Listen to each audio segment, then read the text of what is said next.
suas misericórdias não têm fim. Agora abre comigo em Tito, capítulo 2. Tito, versículo 11.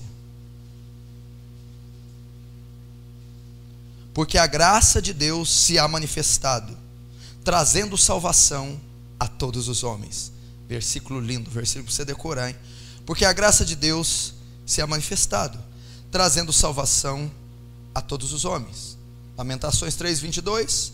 As misericórdias do Senhor são a causa de não sermos consumidos. Agora em 2 Samuel, segundo livro do profeta Samuel, no capítulo 9.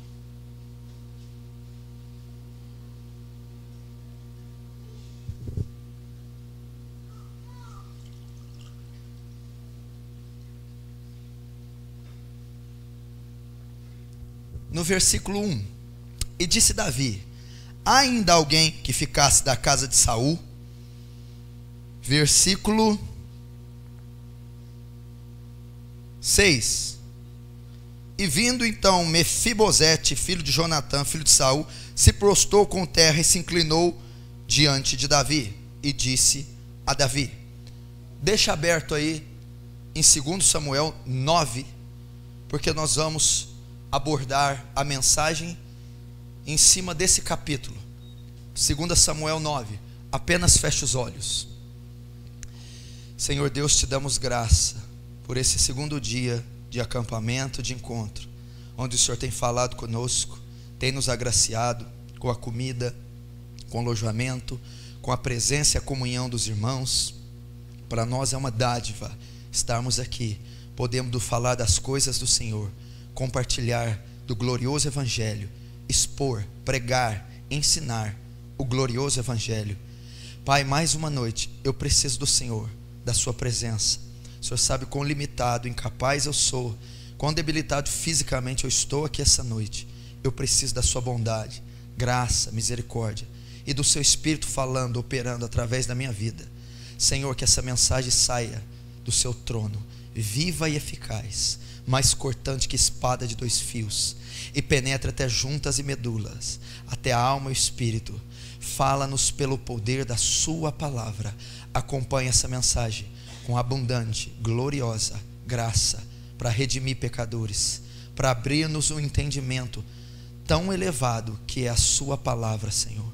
Quebranta-nos, Senhor, que haja quebrantamento essa noite, que todos nós, Senhor, venhamos estar atentos à sua voz, que as mentes e os corações sejam levados cativos à obediência da sua palavra, que o seu Espírito se apodere desse salão, que o seu temor se apodere desse salão, e que toda força contrária seja repreendida, em nome de Jesus, para louvor do seu nome. Amém e amém.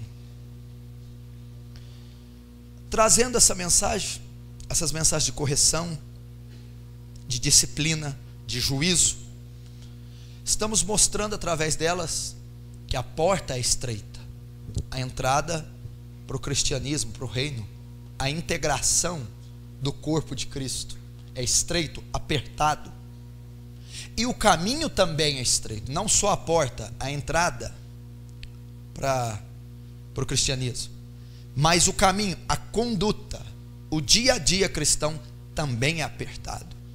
E nós entendemos isso quando ele disse, Mateus: aquele que quiser me seguir, ser meu discípulo, se tornar cristão, converter-se, ser salvo, entrar um dia no céu, aquele que quiser fazer isso, deve negar a si mesmo, sua vontade e a vida nesse mundo, tomar a sua cruz e me seguir.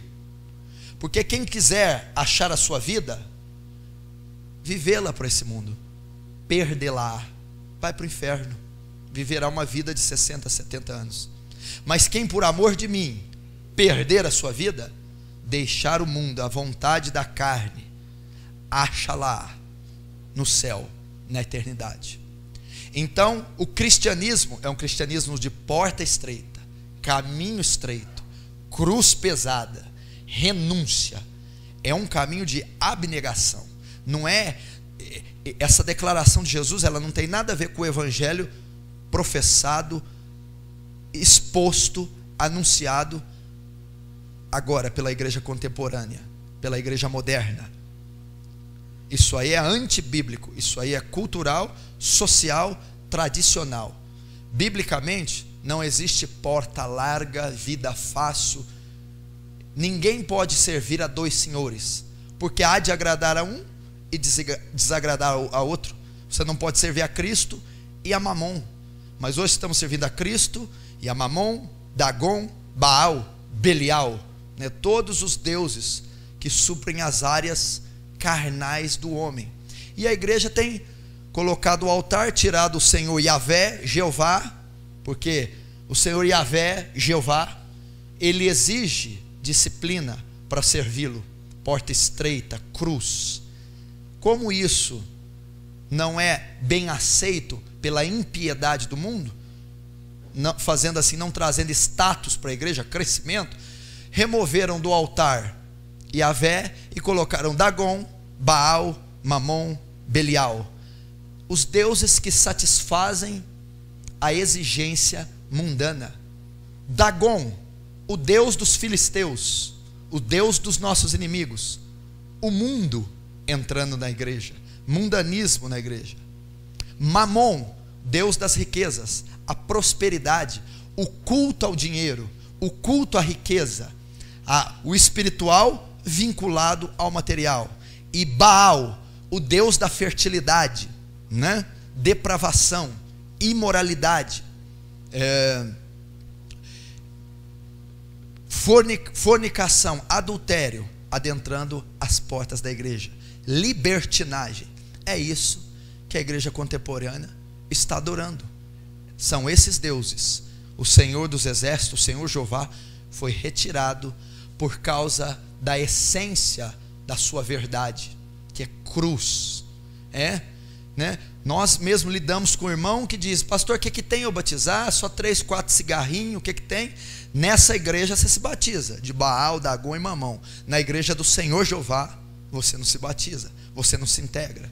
Mas eu não entendo por que tem que viver assim, sabe? Por que não pode curtir um pouquinho a vida? E tá, na igreja que tem Dagon, Mamon e Baal, você pode. Na que tem Yahvé, você e as suas paixões têm que ser crucificadas. Não tem argumento com Deus. O que está em Cristo, nova criatura, novo, um outro ser, uma outra estrutura moral, psicológica, mental e espiritual. Ele não foi melhorado quando foi para a igreja, ele foi transformado. O que é transformação?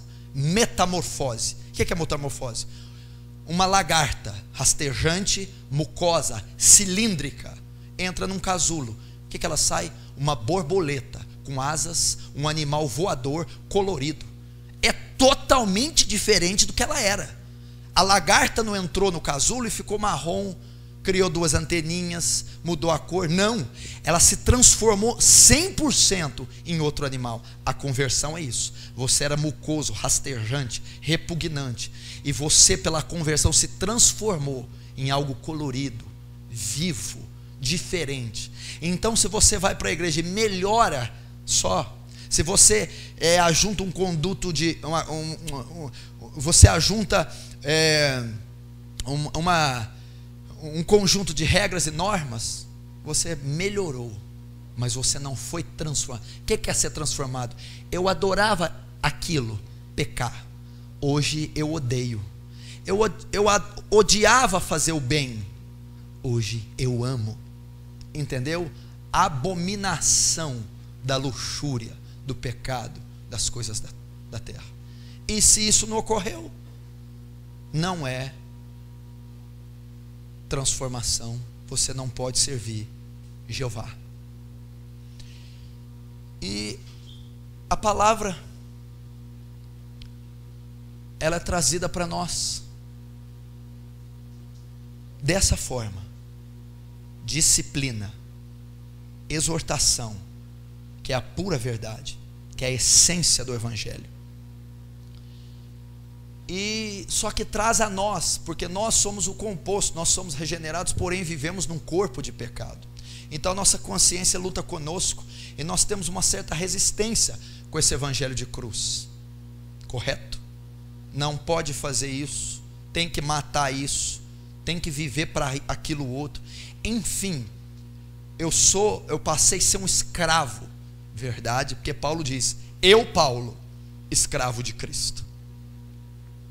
Aquilo do que alguém se sujeita, do tal se torna escravo. Você se sujeita ao cigarro, você é escravo do cigarro. Você se sujeita ao álcool, você é escravo. Olha para aquele copinho de álcool, aquela coisinha, ele é teu senhor, ele te manda.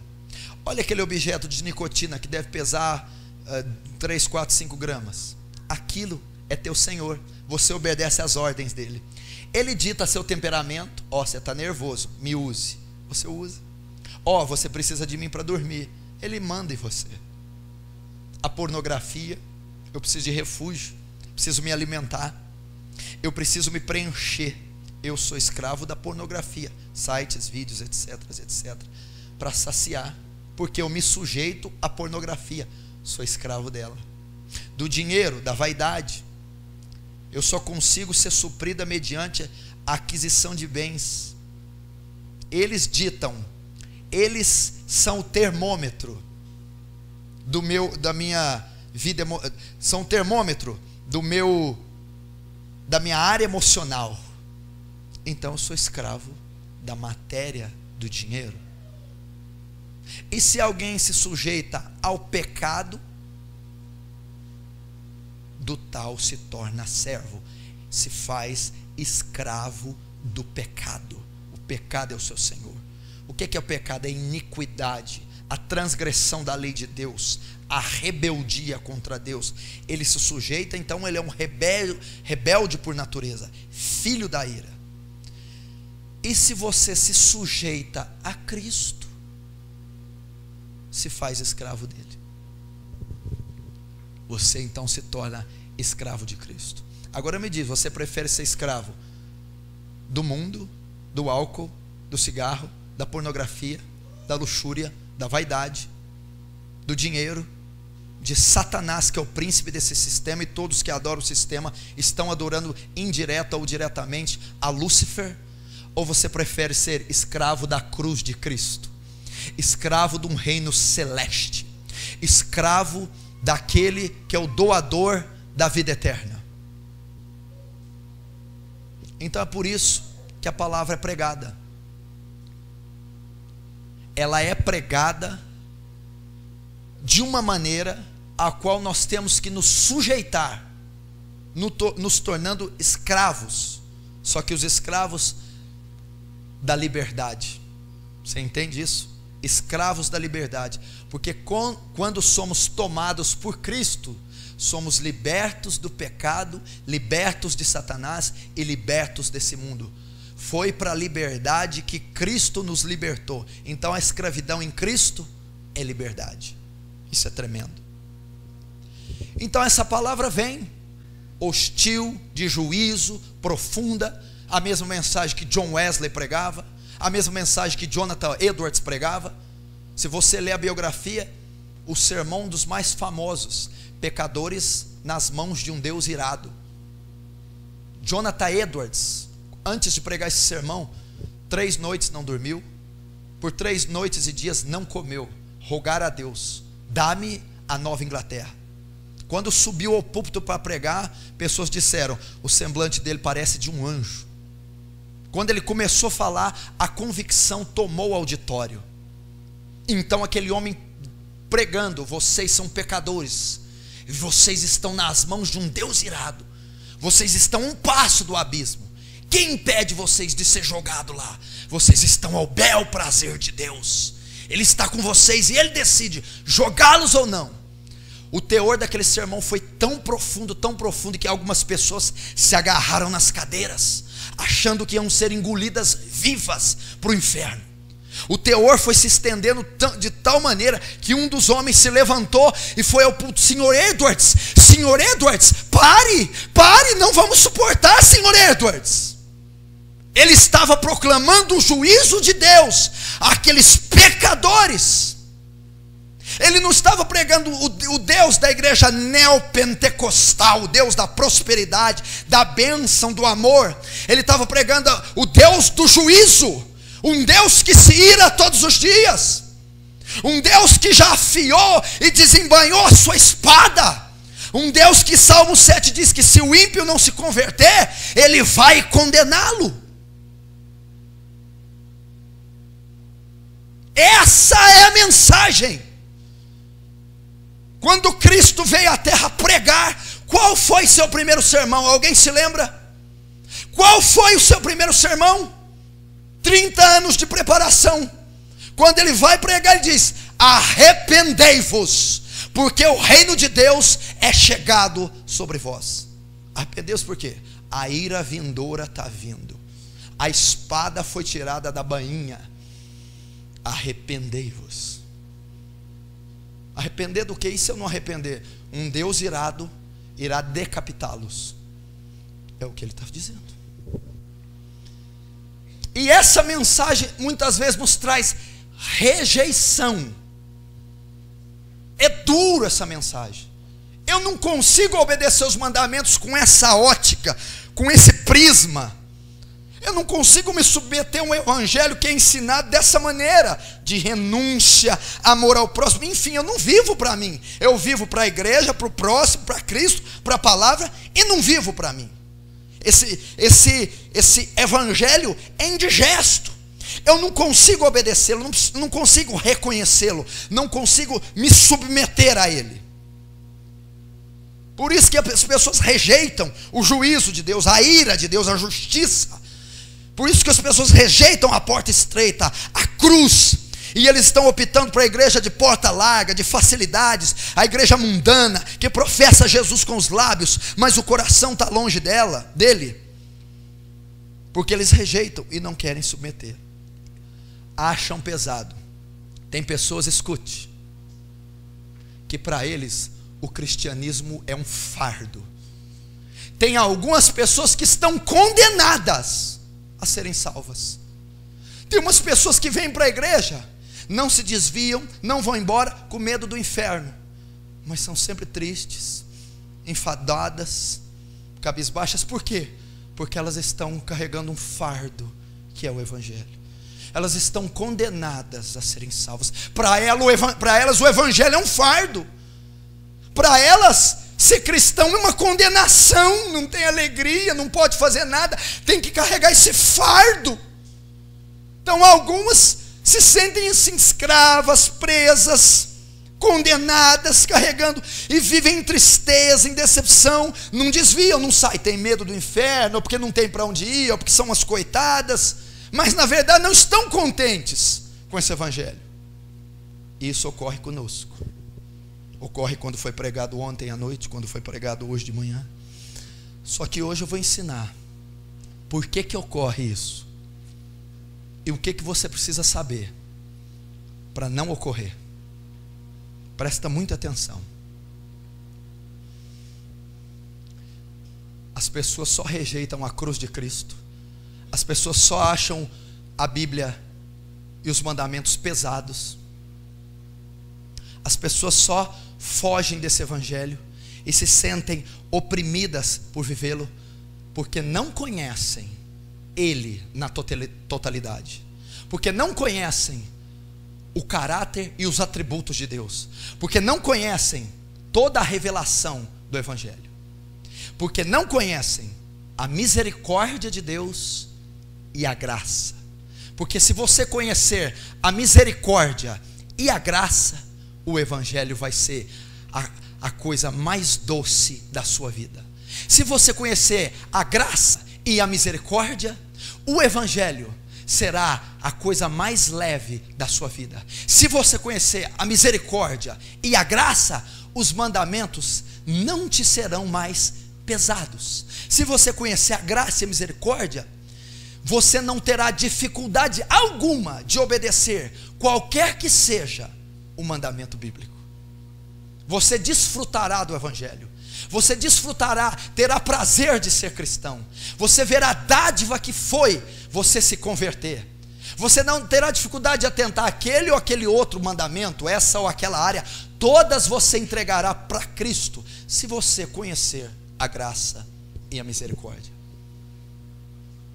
E é sobre isso que vamos falar, misericórdia e graça. O que é misericórdia? E são dois atributos de Deus. Deus é misericordioso e gracioso. Esses dois atributos estão inseridos no caráter de Deus. Ele é um Deus de misericórdia e um Deus de graça. O que é misericórdia? Misericórdia é ter compaixão de alguém, é se condoer por alguém. Misericórdia é prestar socorro a alguém. Misericórdia é trazer alívio a alguém. Misericórdia é poupar alguém do sofrimento. Isso é misericórdia. Na Idade Média, na época das cruzadas, os cavaleiros que travavam aquelas batalhas épicas, com espadas, machados, escudos, lanças, tacapes. Havia aquela batalha campal, e centenas e milhares batalhavam. Os cavaleiros mongóis, os bizantinos, da ordem de Alcântara, os cavaleiros teutônicos da era medieval, quando se travavam luta, se mutilavam, cortavam pedaços, e quando a guerra terminava, eles não morriam. Alguns não morriam, estavam mutilados, pernas, braços, pedaços do estômago para fora, e aflitos ali. Demoraria dias para eles morrerem ainda depois da batalha, porém estavam jogados aos abutres. Só que esses cavaleiros portavam um punhal afiadíssimo, pequeno, e eles colocaram o nome nesse punhal de misericórdia. O que eles faziam? Quando eles venciam a batalha e viam o sofrimento do seu oponente, mutilado, já perdido, eles cravavam aquele punhal no coração, matavam.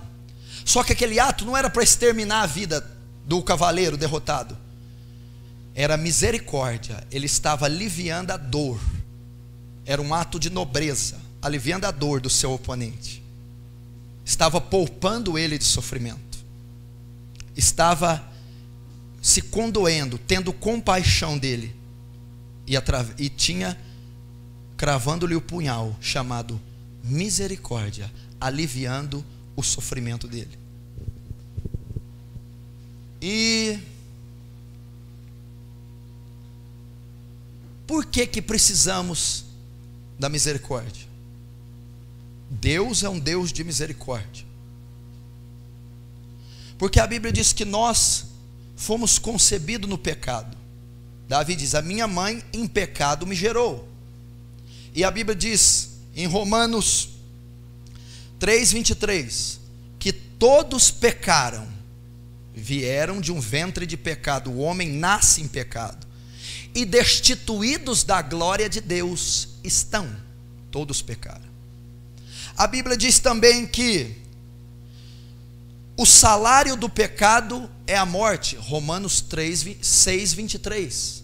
O salário do pecado é a morte. O prêmio para quem peca é o juízo. O pagamento para quem peca é o juízo. O salário, a retribuição, o pagamento de quem peca é a condenação, é o juízo. E Hebreus 2:2 diz que toda transgressão recebeu justo castigo. Todo pecado receberá castigo justo. É justo o pecador ser condenado. O pecador não é condenado injustamente, nem na inocência. Ele é um quebrador da lei, um transgressor, um pecador, um iníquo. Então toda transgressão, todo pecado recebe justo, merecido castigo. Concorda? Qual é esse castigo? o juízo final, a condenação nesse juízo, a ir ao inferno, ao lago de fogo, que arde como enxofre. Então, todos os pecadores merecem ser lançados no lago de fogo, porque toda transgressão merece justo castigo. Quem são os pecadores? Todos pecaram, todos os homens nascidos de mulher, todos, de Adão até a presente era, todos pecaram, destituídos, separados da glória de Deus estão. O salário, a retribuição para quem faz tal ato, a morte, o juízo, e o justo castigo para o pecador, o inferno, a condenação. Então é isso que nós merecemos. Só que aí entra em ação a misericórdia. O que é misericórdia? Poupar o castigo, trazer alívio para o castigado, ter compaixão do condenado. Passamos ali nos Estados Unidos da América, no corredor da morte, 15 crianças estranguladas, cadeira de morte de 15 dias, 12 estupros, cadeira elétrica de 15 dias, 12 estupros, câmara de gás daqui 60, 35 assassinatos a queima-roupa, daqui 80 dias, injeção letal. É justo você ir para o inferno? É justo você ser condenado? Claro que é, matei 60 pessoas. É justo o castigo. Está lá, pela transgressão. Aí passa o juiz, estou com compaixão de você, estou me condoendo de você, estou sentindo a sua dor. Misericórdia é só sentir o alívio, é sentir o peso, ter compaixão. E misericórdia é um atributo que Deus tem. Deus é misericordioso. Lamentação de Jeremias. E o que Deus faz, sabendo que você merece o inferno? Como que Deus vê, dizendo, é justo você ir, você é um pecador, um serial sinner, pecador em série, você merece o inferno, você merece ir para lá, é justo você ir. O salário, o pagamento, segundo a lei perfeita de Deus, é o inferno. Deus olha para você com misericórdia e se compadece. Você está condenado, se condói pelo seu juízo, sente a dor pela sua condenação, e sabe o que ele faz? Entra no corredor da morte, do inferno, do pecado, e diz, você é condenado merecidamente por seus inúmeros delitos, sai da cadeia, eu não vou te matar. Isso é misericórdia. Isso é o que Deus fez por nós. Nós merecíamos o inferno, Ele não levou. Merecíamos a morte eterna, Ele não matou. Merecíamos sofrer, ser punidos pelos nossos inúmeros delitos hediondos. O que Deus fez? Deus é um Deus de misericórdia. Ele fala, por que então que nós não fomos consumidos? Porque olha só, a palavra diz que em pecado concebeu minha mãe, nasci do ventre dela. Então você já devia sair do ventre e já ir para o inferno. Você já devia sair do ventre morto, já devia sair do ventre condenado.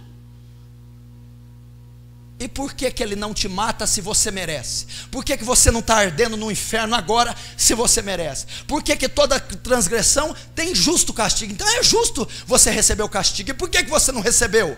Lamentações 3:22. A misericórdia do Senhor, as misericórdias do Senhor são a causa de nós não sermos consumidos.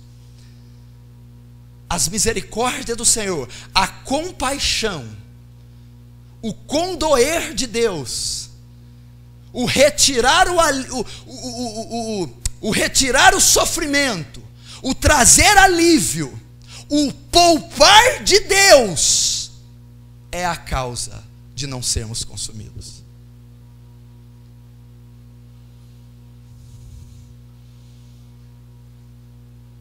Entendeu? câmara de gás, cadeira elétrica, injeção letal. Você estava em alguma daquelas salas. 30 meninos, 15 crianças, 40 pessoas, todos aqueles delitos você cometeu, sim. Qual a pena? Fulmina, fuzila, condena. Jesus foi lá naquele corredor, abre essa cela, essa outra, solta-os, eu vou os poupar, eu tenho compaixão deles, eu vou retirar deles o sofrimento, eu não vou condená-los. Por quê? Porque eu sou misericordioso, e essa é a causa, a razão de eu não enviar o meu povo ao inferno. Segundo,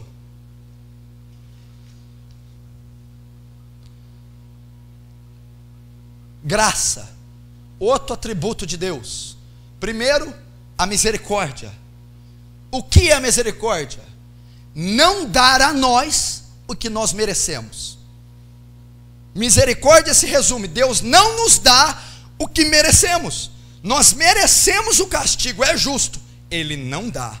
Isso é misericórdia. Ele não nos mata, nós merecemos morrer, Ele não mata, Ele não dá o que merecemos. Merecemos arder no inferno, Ele não deixa arder.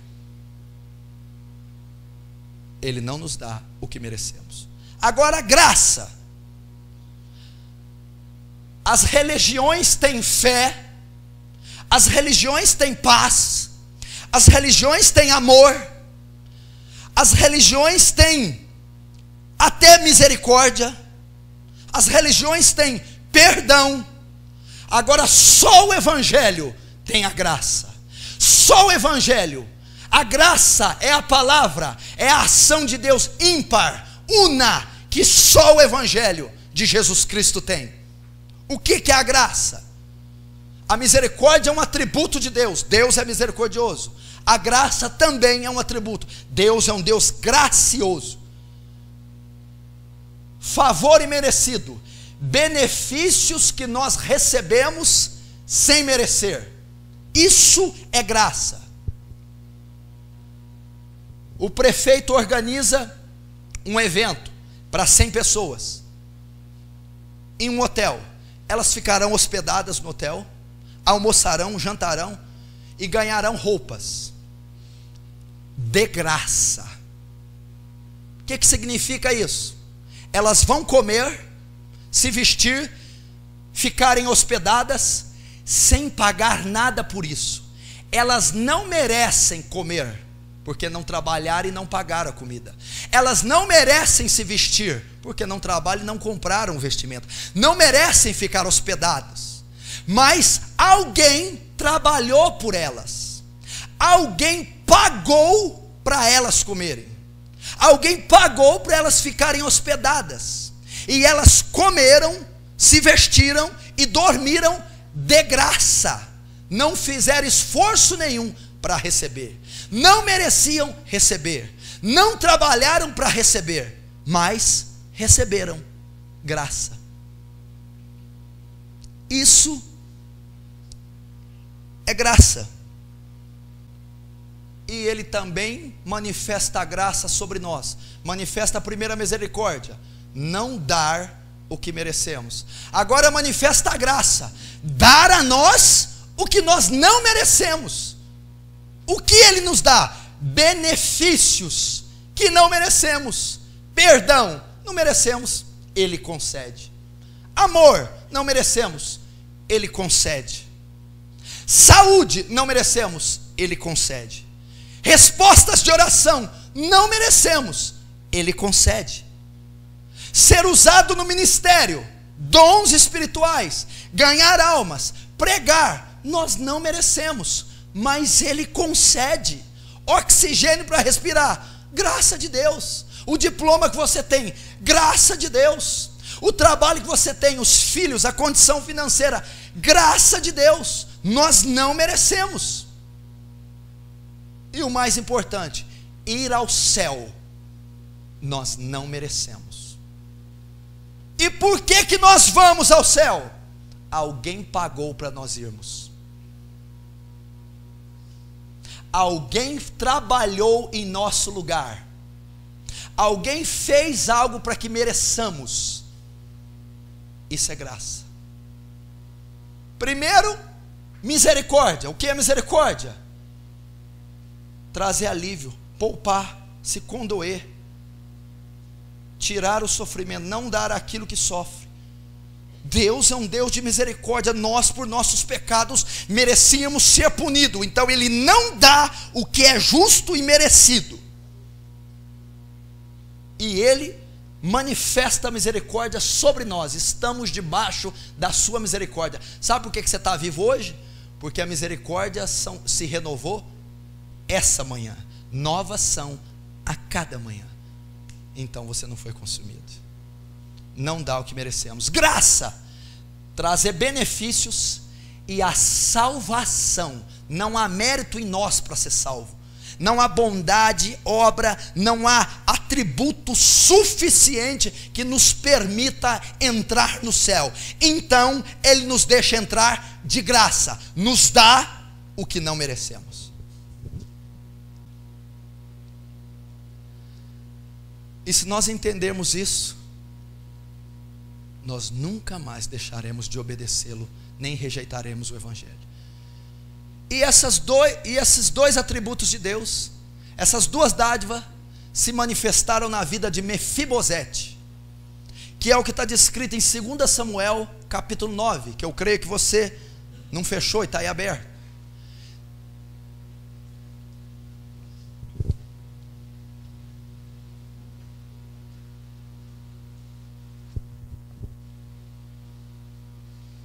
Quantos estão entendendo, diz amém. Quantos estão gostando, diz amém. Vou chegar lá no óleo, fica tranquilo, nem que for uma gota eu jogo hoje. Depende se for fervendo, né? Mas, aleluia.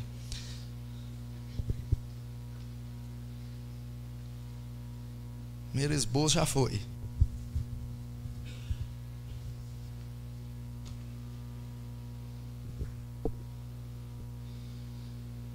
Segundo Samuel 9. A graça e a misericórdia são manifestadas na vida de Mefibosete. Quem é Mefibosete? Olhe para mim. Mefibosete era filho de Jonatas, neto de Saul, rei de Israel, a qual perseguia Davi.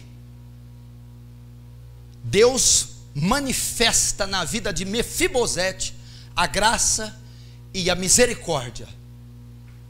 E nós vamos poder ver claramente no texto de Samuel como Deus nos trata com amor, com bondade, o zelo que Ele tem por nós, o amor incondicional, e como Ele manifesta claramente na nossa vida, através de Mefibosete, a misericórdia e a graça. Vamos começar pela misericórdia. E disse Davi: há ainda alguém que ficasse da casa de Saul? O que aconteceu aqui? Saul, que era o rei antes de Israel, aqui Davi tinha subido no trono. Davi tinha sido proclamado, declarado o rei, o novo rei de Israel. Saul tinha sido morto, e Jonatas em batalha, Saul se lança em cima de uma espada e perde o trono, perde o reinado. Então Davi se apodera do trono. Segundo a lei oriental, quando um novo rei subia no trono, ele deveria exterminar todos os outros descendentes do rei antigo. Não poderia ficar vivo ninguém da família do último rei. Teria que ser exterminado filhos, netos, teriam que ser exterminados mulheres do rei antigo, para que o rei subisse no poder. Então enterrar, destituir, executar, limpar da memória da terra a família do rei antigo. E Mefibosete era o único descendente dessa família. Mefibosete então tinha com ele que ele estava sendo procurado para ser executado. E o novo rei sobe no poder. Esse rei aqui tipifica Jesus. Jesus estabelecendo o seu trono. Jesus entrando no poder. Quando Jesus começou o seu reinado? Quando ele entra em Jerusalém, na entrada triunfal, então eles o aclamam rei de Israel, rei dos judeus, Hosana, bendito é aquele que vem em nome do Senhor. Mas para ser um rei total, ele tinha que ser rei dos reis, senhor dos senhores, rei também dos gentios. E aonde ele estabelece o seu trono? Quando ele morre na cruz do Calvário. Ele então se torna luz para os gentios, rei dos reis e senhor dos senhores. Mas ele tinha que aniquilar o rei antigo e todos os seus descendentes. Quando ele é crucificado, ele triunfa em si mesmo na cruz do Calvário e expõe publicamente principados e potestades. Ele os vence e os aniquila na cruz.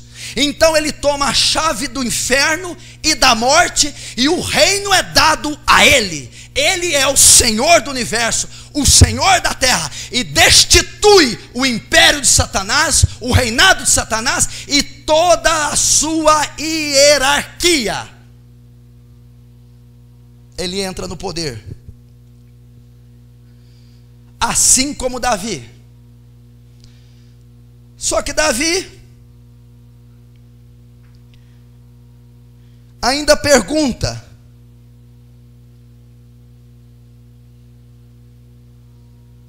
sobrou alguém? Sobrou. Para eu subir no poder, tem que ser destituído todos. Quem que sobrou? Se Jesus aniquilou Satanás e todos os demônios, sobrará alguém da descendência deles. Quem? Disse o Senhor. Os homens, os seres humanos, as pessoas, são descendentes, são da hierarquia, são da genealogia de Satanás. Por quê? Porque a Bíblia diz que nós éramos filhos da ira, andávamos segundo o curso do príncipe das potestades do ar, o servíamos. E 1 João vai mais longe: quem comete pecado é do diabo, nisto são manifestados os filhos de Deus e os filhos do diabo. Sobrou os homens. Davi pergunta: sobrou alguém? Sobrou. Quem? Mefibosete. Ele é descendente de Saul. Ele fazia parte do reinado antigo. Como que ele é? Coxo dos dois pés, aleijado. Da mesma maneira, quem ainda está na terra depois que eu destituí Lúcifer e os demônios? Sobrou alguém ainda da descendência dele? Os filhos da ira. Como eles são? Coxos, pecadores, débeis, repugnantes, cheios de malícia, inimigos de Deus. São da descendência adâmica, quebradores da lei, profanos, imorais, coxos, debilitados, cancerosos, cheios do vírus. Sobrou ele. E onde ele está? Ele está em Lodebar. Ele está em Lodebar. O que é Lodebar? Ficava a quilômetros de onde Davi está. É uma cidade escondida, deserta. Onde estão esses homens? Pergunta Jesus. Estão longe de Deus, afastados da sua lei, afastados do seu propósito, escondidos. Como é a característica do lugar? Deserto. estão escondidos, perdidos, isolados no mundo, esse deserto.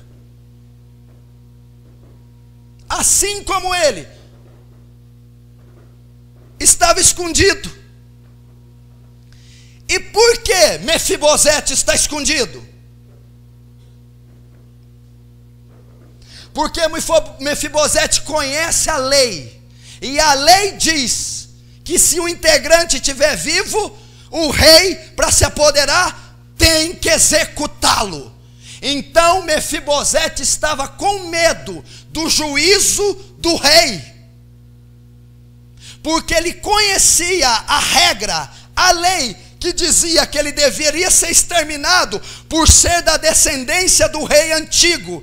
A mesma coisa, quando a lei de Deus é apresentada a nós, a palavra diz: não conhecendo a lei, eu não conhecia o pecado, mas conhecendo eu a lei, eu conheci e soube o que era pecado. Quando a palavra nos é revelada, aí nós olhamos para nós, a palavra como espelho que revela quem nós somos. Então quando estava escrito, não cobiçarás, e eu cobicei, o pecado se despertou em mim. Então eu vi o quanto eu era repugnante, reprovável. Eu olhei a lei de Deus e vi que eu quebrava ela toda. Eu mentia, roubava, adulterava, prostituía, eu odiava, era perverso, orgulhoso, soberbo, fraco, porque a lei me revelou, e a lei me mostrou que eu era transgressor dela, que eu não conseguia cumprir. Então eu fugi com medo de Deus, porque os descendentes, aqueles que descendiam do rei antigo, teriam que ser mortos, e eu era descendente do filho da ira, do transgressor por natureza, Satanás, e todos os transgressores, segundo a lei, têm que ser mortos.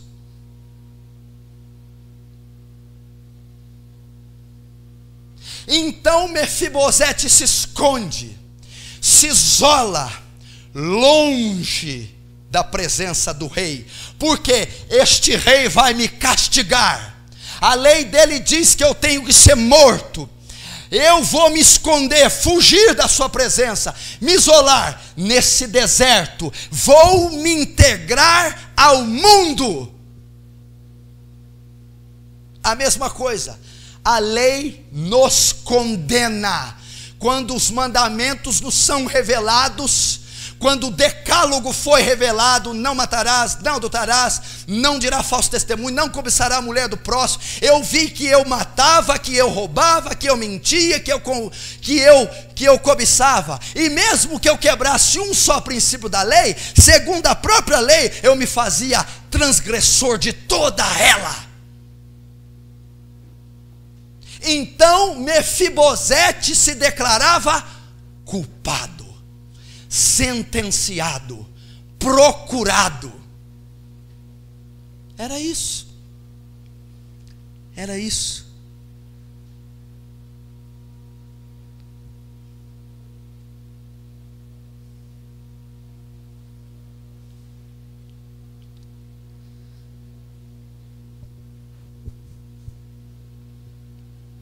Mas Davi disse, onde que ele está? Lodebar, traga-o, encontre-o, traga a mim, eu o quero na minha presença. Você não tem ideia o que era o homem antes da queda, Adão, e depois o que se tornou Adão depois da queda. O homem era moralmente perfeito, o homem era reto, justo, limpo. Você não sabe o que o pecado causou, fez o homem se transformar num monstro, capaz dos crimes mais hediondos, capaz das chocarrices, pavoices, das piores concupiscências que você não tem ideia. O homem é um assassino por natureza, perverso, bandido, não há bondade alguma no homem. Jesus disse, porque me chama bom? Ninguém é bom. Jesus disse, por que vocês, sendo maus, ainda conseguem dar coisa para os seus filhos? Ninguém é bom, degradou, corrompeu desvirtuou, desfigurou. Você não tem ideia, você não tem bom costume, você não é bom, não há bondade no homem. Paulo disse: não habita bem algum em mim, isto é, na minha carne, não há benefício, não há nada. Tudo que é em mim é vil, é corrupto, é hediondo, é mau, é perverso, é tenebroso, é estranho, é nocivo, é ruim. Isso a queda fez com o homem. Por isso você vê toda essa criminalidade e esses atos que a cada dia aumentam o teor, essas atrocidades, e não diga que você não seria capaz. Todos nós somos capazes, porque o fermento, a infecção chamado pecado entrou em nós. Manda trazer Mefibosete. Vai a Ziba, o tutor de Mefibosete, o governante, o mordomo de Mefibosete, traz a ele a minha presença. Mefibosete, morrendo de medo, ele me achou. Eu vou ser executado pelos crimes do meu pai, pelos crimes, pela minha descendência, pelo fato de eu ser coxo, pecado. Ai, acabou para mim o único descendente. Ele viu o estado de Mefibosete e ele disse para Mefibosete: Mefibosete, não temas. Não temas, porque eu, Davi, usarei de misericórdia para com você. Mefibosete, como é que é? O Senhor não vai me matar? Não. O Senhor não vai me condenar, Davi? Não. O Senhor não vai me decapitar? Não. Mas eu mereço, Davi. Eu sou neto de Saul, teu inimigo. Eu sou da descendência do seu inimigo, o rei que você destituiu. Eu sou coxo de ambos pés, imprestável, execrável. Eu mereço ser exterminado, não presto para nada. Mas Mefibosete, eu não vou te matar. Eu te procurei, Mefibosete. Eu te encontrei, Mefibosete. Peguei você nos seus delitos, Mefibosete, para te poupar, Mefibosete, para aliviar sua dor, Mefibosete, para não te condenar, ainda que você merecia. Assim o Filho do Homem nos encontrou. Jesus, quando se encarnou, veio e disse a mim e a você: pecadores nocivos, eu não vim julgar vocês, eu vim usar de misericórdia, eu vim salvá-los.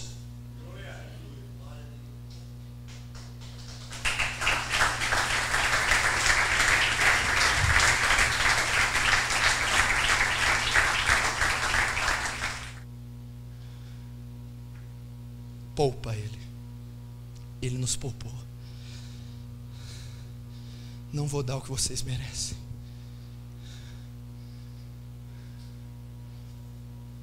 Por quê? Porque a misericórdia é a causa de vocês não serem consumidos. Vocês merecem. Ponha isso na sua cabeça. Você merece o lago de fogo. Mas ele não veio dar. Ele veio poupar você. Então ele está dizendo para você: não temas, não tenha medo, não fique aflito, usarei de misericórdia, pouparei vocês, não mandarei vocês. Vocês mereciam estar debaixo de um caminhão com os miolos para fora, mereciam estar numa cadeira de roda, mereciam estar paralisados, mereciam sofrer cânceres e todas as moléstias, mereciam o inferno, a droga, o crack, mereciam toda a maldade por nossos delitos diários. Gente do céu, nós cometemos tanto pecado, erramos tanto, merecíamos estar na escória, mas a misericórdia não permite. Ele não dá o que plantamos esses pecados e ele nos poupa. Imagina Mefibosete, coxo, neto de Saul, segundo a lei, tem que ser exterminado.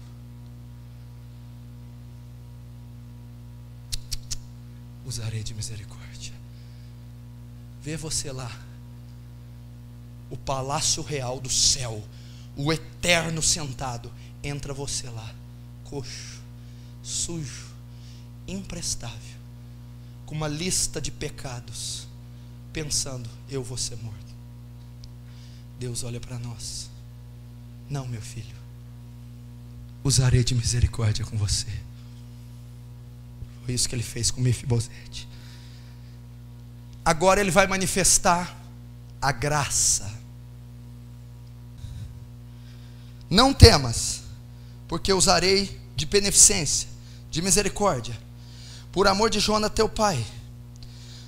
Te restituirei todas as terras de Saul teu pai. Como é que é? O Senhor vai me poupar, o Senhor não vai me condenar e ainda vai me beneficiar. É isso mesmo que você está ouvindo, Mefibosete. Serial killer, no corredor da morte, condenado a cadeira elétrica, a forca, a guilhotina, a injeção letal, câmara de gás, ou prisão perpétua, condenado, é justo você ir. O juiz entra, pode soltar, não vamos matar não, eu vou poupá-lo. Pega as roupas dele, ai, que juiz bom, nossa. A hora que ele está embora, não, espera aí meu filho, falta alguma coisa ainda. O que? Vou te dar 100 mil reais, porque você faz tempo que não trabalha, está desempregado, para você recomeçar a sua vida. O senhor não vai me matar, um bandido assassino como eu, e ainda vai me dar 100 mil para eu reconstruir a minha vida? Sim, meu querido. Mas eu não mereço esse dinheiro. Eu não trabalhei para ter ele. Eu não fiz nada. Sim, mas é de graça. Eu estou dando do meu bolso. Peguei parte dos meus honorários, separei e dei para você. Eu trabalhei, é mérito meu, mas eu vou dar a você, assassino. Pode ir. Foi isso que Davi fez com Mefibosete. Foi isso que ele fez. E é isso que Deus faz conosco.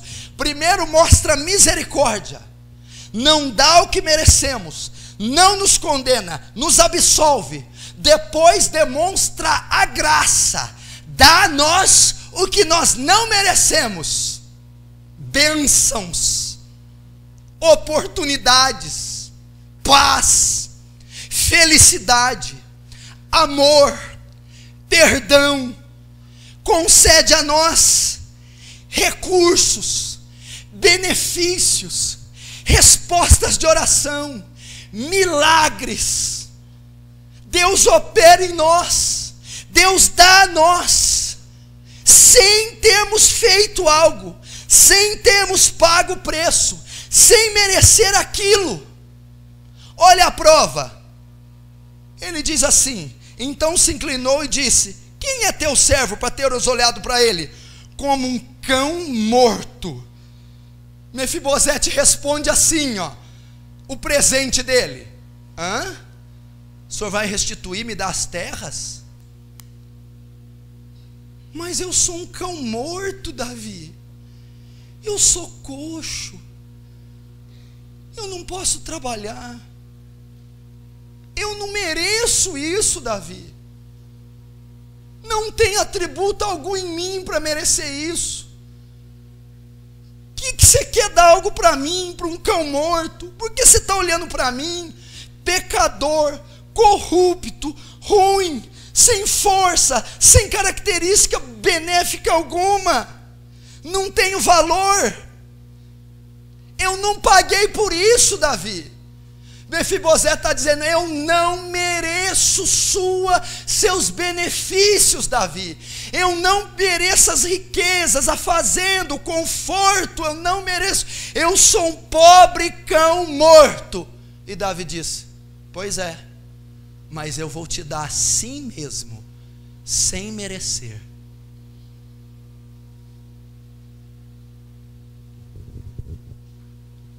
Depois disse assim: trabalhar-lhe-ás, pois, a terra, e você, Mefibosete, e seus filhos, recolherás o fruto.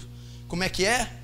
Alguém vai trabalhar e você vai receber, Mefibosete.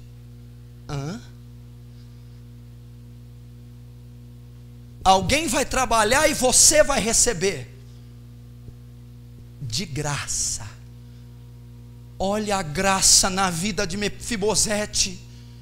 Alguém vai pagar o preço, alguém vai suar, alguém vai pagar a dívida, alguém vai conquistar e vai lhe dar, sem você fazer esforço ou trabalho nenhum. A mesma coisa, meu irmão, Paulo disse: pela graça sou o que sou. Olha o apóstolo Paulo, meu irmão, 13 epístolas escritas, um fenômeno ministerial, um homem que tinha quase todos os dons do Espírito, se não todos, um homem que tinha um dos caráteres mais irrepreensíveis da palavra, um homem que foi o maior ganhador de almas da história e será até a consumação dos séculos.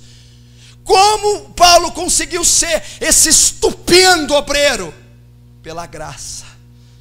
Pela graça eu sou o que sou, tenho o que tenho, faço o que faço. O que é isso? Alguém pagou o preço, trabalhou, se esforçou e deu a minha dádiva. Eu não mereço pregar, não tenho mérito para ganhar um continente, não tenho mérito para ganhar uma alma, não tenho atributo para expor o evangelho, para manifestar os milagres de Deus, mas pelo preço que alguém pagou, pelo mérito de outra pessoa, porque alguém trabalhou por mim e me deu, eu faço. Graça.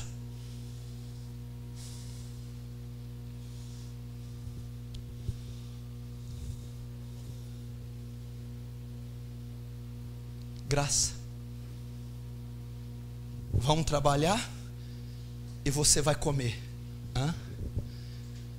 Eu vou te satisfazer, Mefibosete. Escute isso aqui. Eu vou te realizar, Mefibosete. Eu vou te completar, Mefibosete. Eu vou te preencher. Eu vou satisfazer seu desejo, Mefibosete. Vou te alimentar. Vou te suprir, Mefibosete. Sem você trabalhar. Sem você merecer. Olha, Deus nos preenche, nos completa, nos vivifica, estando nós mortos nas nossas ofensas. Nos outorga dons, nos abre portas, nos regenera, nos dá uma imagem moral, nos dá uma identidade, nos levanta, nos limpa, nos cura, nos recompõe, nos reconstrói, nos perdoa, nos ergue e nos honra, nos dá honra. Ele ergue, pega, levanta o pobre do monturo, do esterco, do cocô. Ele toma de lá e o ergue e o faz assentar com os príncipes, sem merecermos, sem atributo nosso, sem força alguma. Isso é graça. E último, e Ziba disse ao rei: conforme tudo quanto meu senhor o rei mandar a seu servo, assim fará. Porém Mefibosete comerá à minha mesa como um dos filhos do rei. Agora, Mefibosete, eu vou te colocar na mesa, e você vai comer nessa mesa. Que mesa é essa? A mesa de Abraão. Como os filhos do rei. Onde os filhos do rei estão? Sentados ao lado de Abraão. Onde Abraão está agora? No céu. Mefibosete, eu vou dar uma patente real para você. Mefibosete, você sentará na mesma mesa que eu sento, morará na mesma casa que eu moro, e terá a minha filiação a partir de agora, Mefibosete. O que Deus está dizendo para nós? Vocês irão ao céu, à casa de Deus, sentarão na mesa, terão comunhão com Ele e terão a sua filiação quando os vossos corpos forem glorificados no céu.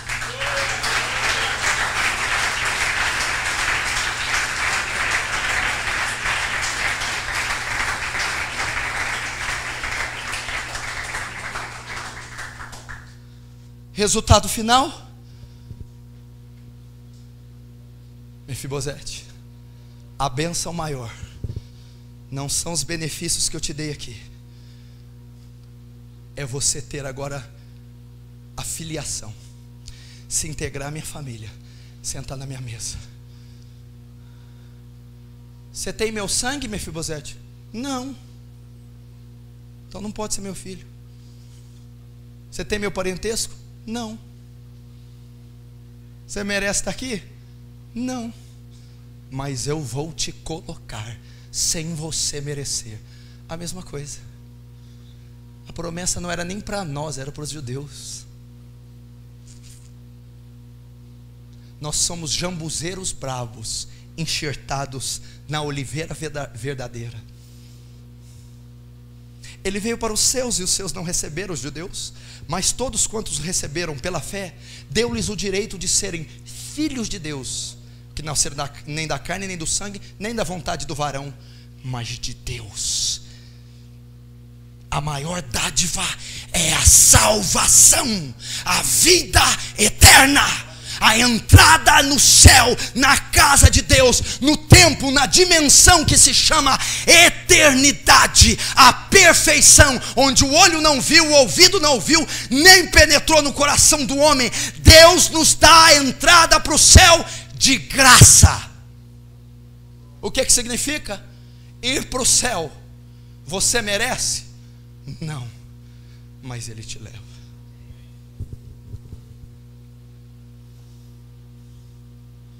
Mostrou a misericórdia em Mefibosete, capturando, tendo ele a escrita, a sentença de condenação, descendência de Saul merece a morte, mas Davi disse: usarei de misericórdia, não o matarei.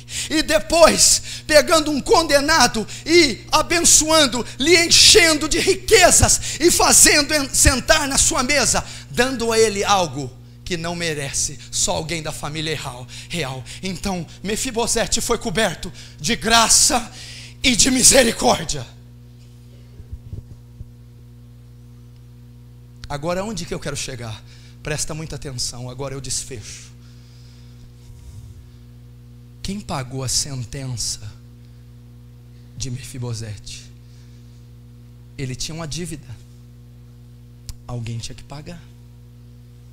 Quem deu os benefícios para Mefibosete? Alguém teve que trabalhar para dar a ele o direito. Por amor de Jonatas, teu pai, que fez algo por mim, te pouparei e te agracerei. Não é por mérito seu, Mefibosete, é pelo que alguém fez.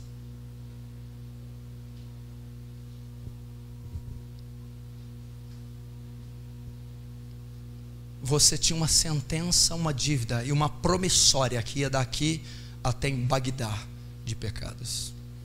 Essa promissória no final estava escrito: sentenciado porque não tem como pagar. A sentença é a morte pelos crimes cometidos contra Deus e as suas leis. Ele tem que ser castigado.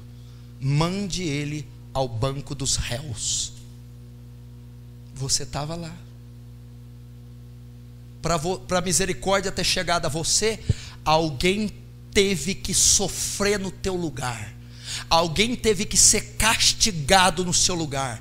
Alguém teve que ser punido no seu lugar, alguém teve que ser morto no seu lugar, alguém teve que ser amaldiçoado no seu lugar, para que você fosse liberado. Você não foi liberado por seu mérito, seu esforço, alguém foi no teu lugar, por isso te pouparam. Sabe por que te pouparam? Quando você estava no banco dos réus, e o juiz ia bater o martelo, sentenciado, entrou um homem lá. Calma, juiz,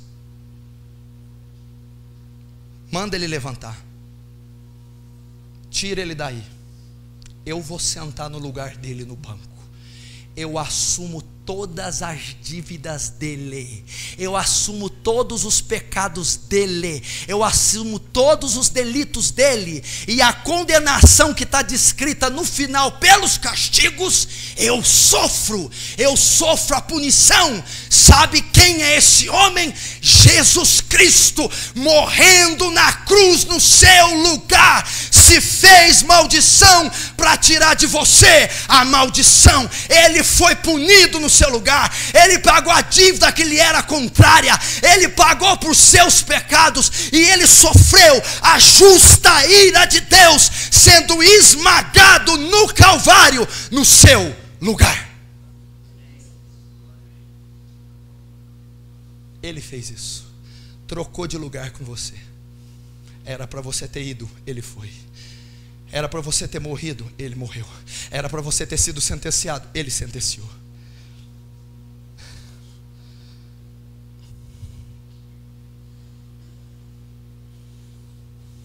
E a graça? E as bênçãos? Por que entramos no céu?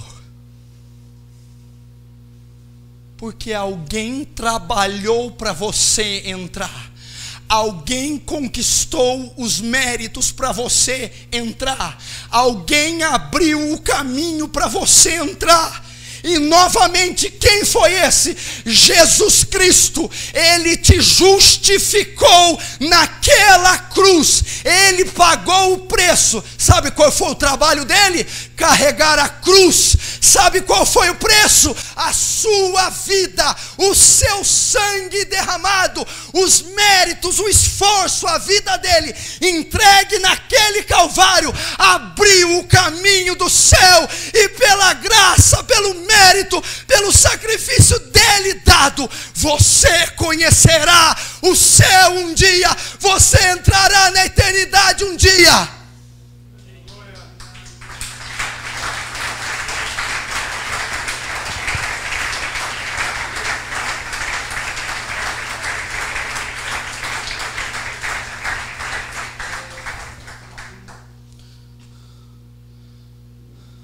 Entendeu?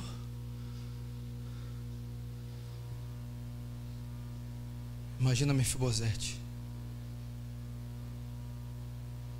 Quem fez isso por mim? Me poupou. Não me deu o que eu merecia. Não me castigou. Não me matou. Não me condenou. Quem foi preso no meu lugar? Quem foi morto no meu lugar? Quem pagou a dívida no meu lugar? E foi punido no meu lugar? Quem me deu todas essas bênçãos? Todos esses direitos? Todos esses benefícios?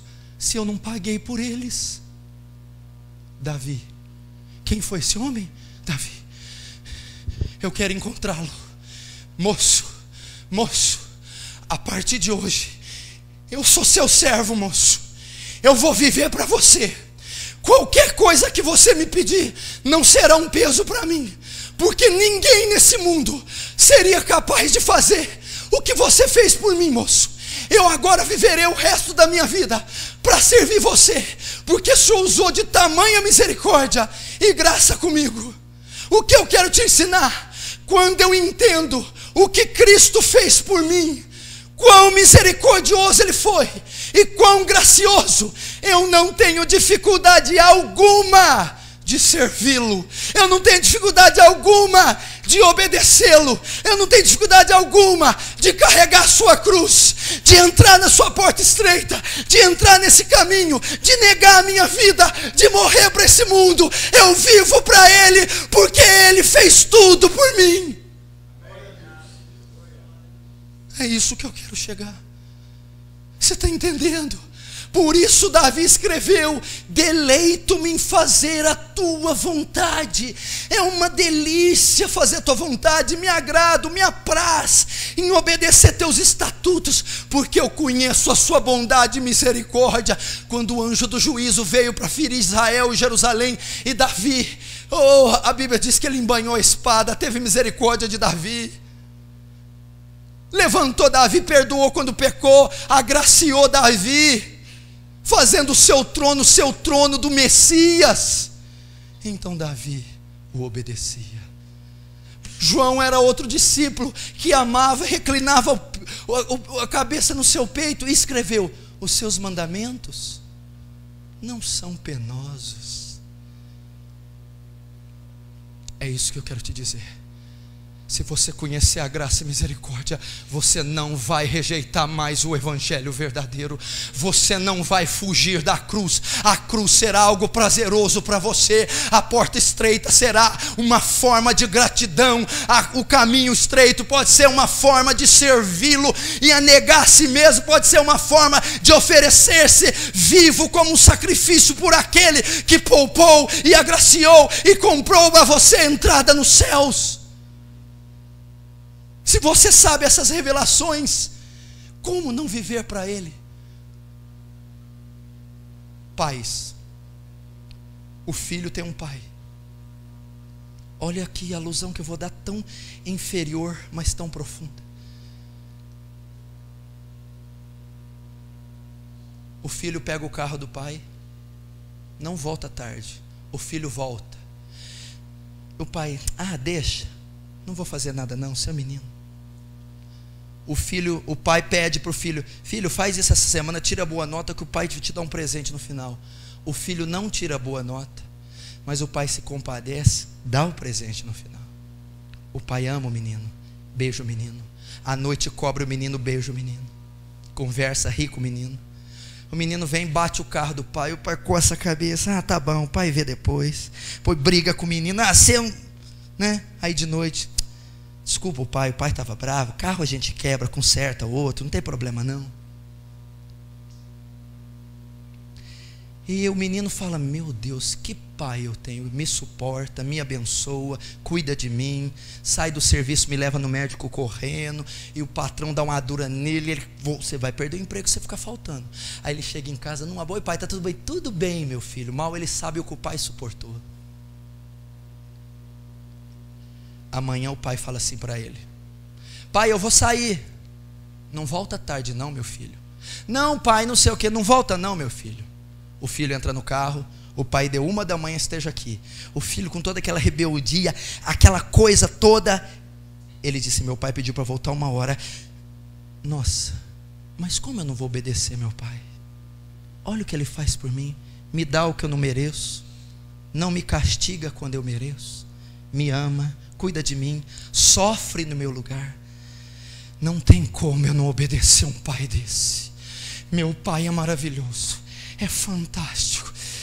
Eu vou voltar 1, porque o que ele faz por mim, eu não tenho dificuldade, não é um peso. Ele voltou, tudo bem? Tudo bem, meu pai, voltei a 1, vou dormir, e vou dormir bem, porque obedecer um homem com você é maravilhoso.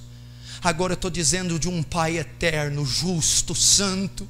E quando ele me pede: não olhe para uma mulher, não cobice, não fume, não beba, leia a minha palavra, jejue, largue o mundo, viva para mim, renuncie. Quando eu conheço a graça e a misericórdia, eu penso: como eu não vou obedecer um homem desse, um Deus desse, que é tão zeloso por mim, que me ama tanto, que cuida tanto de mim? Sim, meu pai, eu não vou cobiçar, não vou pecar, eu vou renunciar ao mundo, e com o maior prazer, porque o Senhor é um pai maravilhoso, o Senhor é um Deus extraordinário. Então para mim não é um fardo fazer a tua vontade, não é difícil te obedecer, pois eu conheço a sua abundante graça e a sua maravilhosa misericórdia.